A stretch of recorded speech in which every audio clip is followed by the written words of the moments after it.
Dr. John Henrik Clarke talks about the destruction of African culture in America. I want to know what happened to the so-called Negro culture in America. The most tragic destruction of African culture was the destruction of the African culture brought to these shores, brought to America's shores. Now, the first thing they did was to forbid the drum, forbid all African ceremonies, forbid African ornaments, literally to destroy a people in such a manner that they had to be remade in an American image. This was not exactly true in the West Indies. It was slavery, make no mistake about it.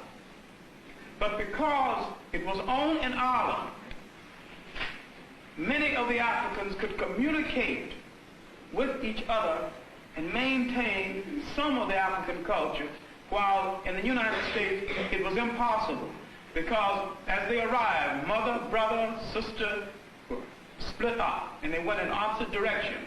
Then they were resold. They might have been resold within a matter of days after they were sold the last time.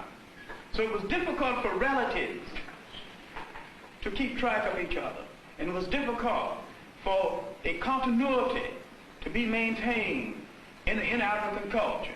This was the beginning of the fragmenting of our family in this country.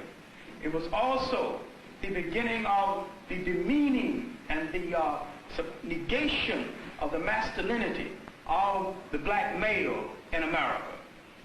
This demeaning of our culture and this reading us out of the commentary of human history has left deep psychological scars.